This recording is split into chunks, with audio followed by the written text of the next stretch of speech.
I was reading this article, having a fun time with it as this writer's like, I just don't understand why Spider-Gwen isn't a bigger deal. Like, she should be a big-time hero. She was in a movie once, and that movie was popular. She should be a mainstay in the 616 and be really important, and it's just not the case. She's a variant character. Really, she's just a variant cover turned to an actual character that's very empty, flaccid. There's not really anything going on with the character, but you invest in it. You're like, hey, that's my favorite character. I don't want to be the Spider-Man guy.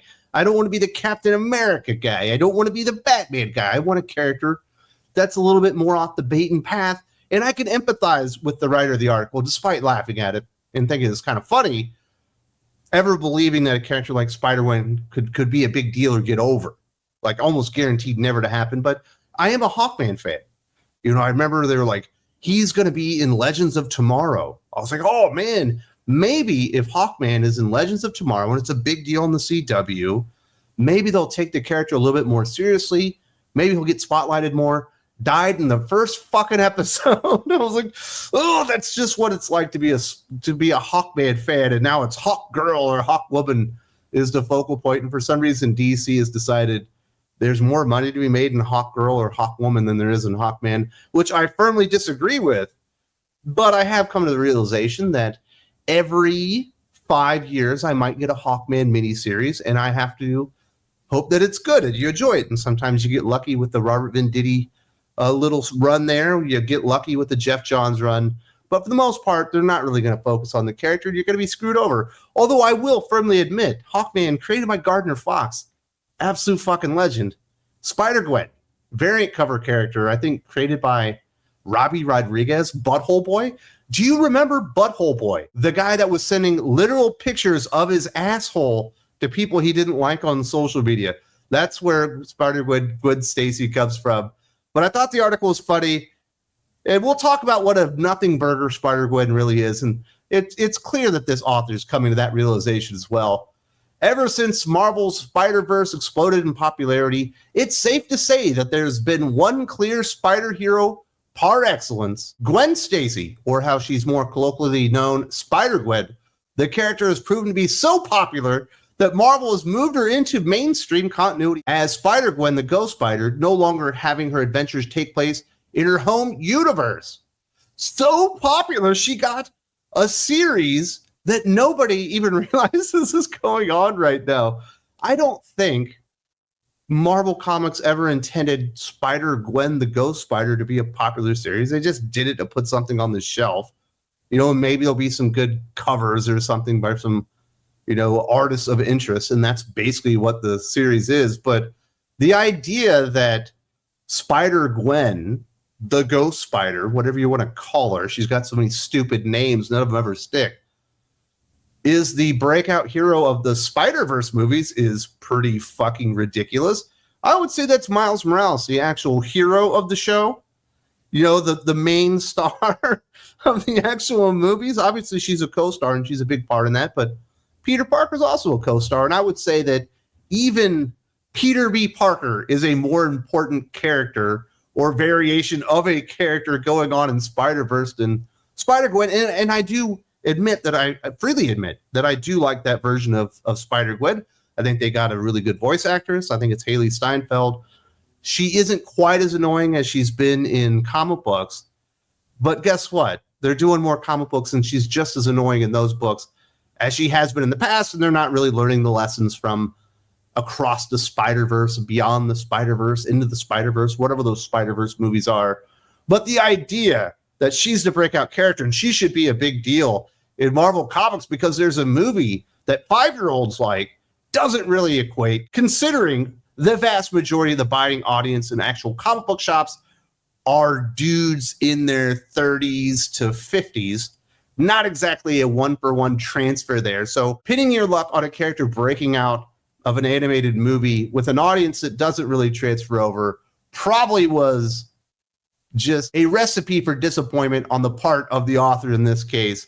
He continues, Spider-Gwen is stuck in a bind, popular enough that Marvel wanted to place her in mainstream continuity, but unable to claim a niche when there are already so many Spider people. This is only exacerbated by Spider-Gwen, the Ghost Spider #1, reiterating to readers that Gwen Stacy's role on Earth 616 was to be a tragic element in Spider-Man's life. While this could lead to a compelling fish-out-of-water narrative, now that Marvel has taken Gwen out of her element, the publisher doesn't know what to do with her outside of stock romance or rescue stories. She doesn't really have a place in the 616 universe because Gwen Stacy in the 616 is one of the most well-known, widely regarded Spider-Man stories of all time, the death of Gwen Stacy, hence why she became a variant cover character. They said, hey, what if we made Gwen Stacy, that character that died, that everyone liked, and they remember the death because it was very tragic, and Spider-Man whips the spider web down. It feels like he's got her, but she still hits the pavement, and she still dies anyway. One of the most tragic stories in Spider-Man's life, something that still echoes to this day. Why don't we make her different versions of heroes? And they had Spider-Gwen and Gwenpool and all these stupid things, and somehow two of them actually became real characters, which is absolutely stupid, but that's marketing for Marvel Comics. But Gwen Stacy's role in Spider-Man's life will always be his first love, and a very tragic love, because she did die. He tried to save her. He wasn't able to do it. And then you take a character that's her from another multiverse, but became a superhero into the 616, and what do you do with her? Spider-Man's already got a younger understudy. His name is Miles Morales. There's already 100 other Spider characters in that universe, and quite frankly, there's no need or space for the character, not only because she's redundant because she's another Spider person, but she's more redundant because she's Gwen Stacy, and Gwen Stacy has served a purpose, motivating Peter Parker Spider-Man and being a very tragic event within his existence. And that moment of Gwen Stacy dying there will be more important in the annals of Marvel Comics, in the entire history of comic books ever, than Spider-Gwen could ever hope to be. So it was pretty stupid to put it in there. And of course, they put Stephanie Phillips on the book as the writer, which was another signal that this character just isn't very important, because Stephanie Phillips, quite frankly, is a terrible writer. The Marvel 65's Gwen Stacy doesn't seem to be present in Spider-Gwen, the Ghost Spider.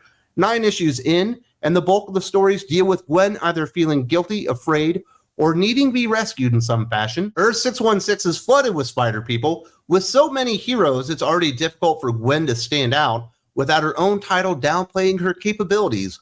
While there are narrative threads linking her to the TVA, even placing her as a major character in the TVA series, that's just placing her back in her original role as a multiversal variant hero. It doesn't help her claim a place on Earth 616 according to the author. And that is, quite frankly, because she has no place in the 616. There's a Gwen Stacy, there's a legacy there. They threw her in there because they had nothing else to do with her. You can only do so many stories of Spider-Gwen, the Ghost Spider, Gwen Stacy as the drummer of the Mary Janes, and they're going on tour, and she really likes her dad, but she doesn't want him to find out she's a hero, and now that he did, she's a little embarrassed, and somebody ruined the concert, and it was the same story beats over and over because it's not really a character. And quite frankly, Spider-Gwen, Ghost Spider was never designed to be a character. As I said, this character was a variant cover model, a concept of something that would look visually interesting that they could move some comic book covers with. Hey, remember Gwen Stacy? You remember liking her? You know, the tragic first death and first love of Spider-Man? Here she is as kind of a Spider-Man character, or here she is as Deadpool. And then some dumbass, probably Heather Antos, but most certainly could have been Alana Smith, was like, why aren't we utilizing this fucking character? There's so much money to be made in Spider-Gwen, the Ghost Spider. And then, they try to do something with the character. Doesn't really work. They do the Spider-Verse stuff with Dan Slott. And now she has a place as a visually interesting variant of Spider-Man that sticks out when you put 90 Spider-Man on one fucking page. And you go, hey, there's the one with the pink hair. And there's the pig. Those are the visually interesting ones. We should do more with them. But there's not really a place for them because you still have Spider-Man. You have the Spider-Man understudy of Miles Morales. You have Spider-Woman already. You've got Spider-Girl. Now we have Spider-Boy. We've got Silk. We've got Madam Web. We've still got, oh gosh, is it Wreck Rap? Remember that? The retarded Spider-Man. Definitely needed that character. We've got Spider-Ham. We've got Spider-Man Noir. and all these different versions of characters, and there's nothing really that separates a Spider-Gwen from any of those others. But she's Gwen Stacy, and she has a pretty decent looking design. Whereas at least with Spider-Man Noir, you can tell black and white noir stories with Spider-Man in a different era.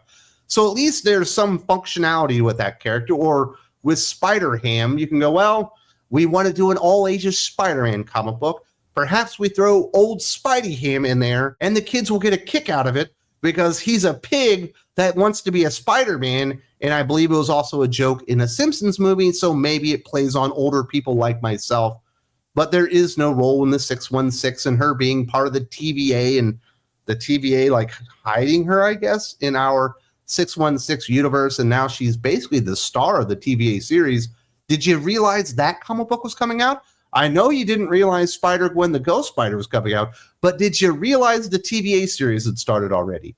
Nobody did, because no one cares about the character. Marvel Comics are basically flooded with different Spider-Man variant characters, which do nothing to really elevate those characters, and they just kind of sit there wasting away, waiting to be featured on another cover in another time. The last words of the author: Gwen Stacy is an exciting and popular character, but unfortunately she is bearing the brunt of Marvel's Spider-Person issue. Gwen has so much potential, she's already proven her appeal in numerous titles and films. This move to place her in mainstream continuity baffles me, not because she doesn't deserve the attention, but because it's taking her out of an environment tailored to play to her strengths and forcing her to share the already crowded Spider spotlight. Yes, such a popular character, she can't maintain an ongoing series.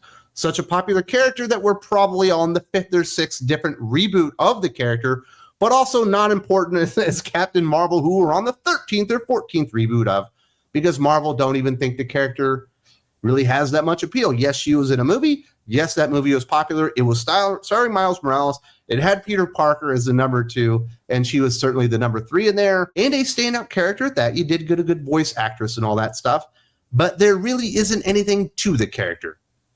And no one's going to flesh out Spider-Gwen the Ghost Spider. The most creative thing that they're ever going to do with the character is take an old Peter Parker Spider-Man story and then redo it with her. But at that point, you've already had the Peter Parker Spider-Man story. You've had the second version of the Peter Parker Spider-Man story, and you've had the Miles Morales version of that Peter Parker Spider-Man story. And you're on the 4th go-around at the minimum when you try to do it with Spider-Gwen. So should we stick her back in Earth 65 and have her be the drummer for the Mary Janes? Sure, that's probably where you should have left her the first time and just left her being a cover model. This is a cover concept, not a real character. Never was a real character. They certainly fleshed the character out more in the movies, but they've never been able to successfully do it in comic books. And comic books are so overly inundated with fucking Spider-Man characters and just Spider-Man comic books that there literally is no room for it. So I do feel bad for people that were like, oh, but I love Spider-Gwen. She's my favorite character. Well, you liked a character that wasn't very good. It's like Tatanka was my favorite wrestler. Sure, he had his moment in the sun. I remember him being in the Royal Rumble. He probably had the Intercontinental title once or twice. But in the big scheme of things, Tatanka was never a big draw. He wasn't all that popular. He can be your favorite wrestler, but in the big scheme of things, you do have to admit in the end, he wasn't an important wrestler, just like Spider-Gwen the Ghost Spider is not an important character to the annal of Spider-Man, let alone Marvel Comics. And that's kind of where we are. She's a nothing burger, always was, always has been, and hoping, beyond hope, that because she was in a movie that was popular once that wasn't even starring her, all of a sudden she would be big time, was a fool's hope.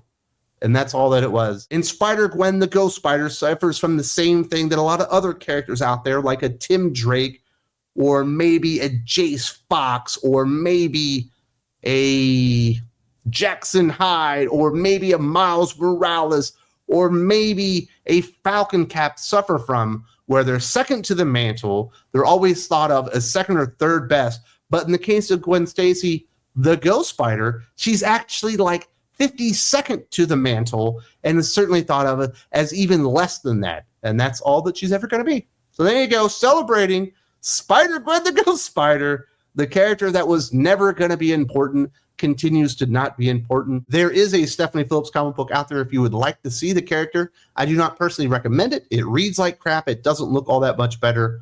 And it's just not important. The most important thing that happened in there was a TVA series spitting out of it.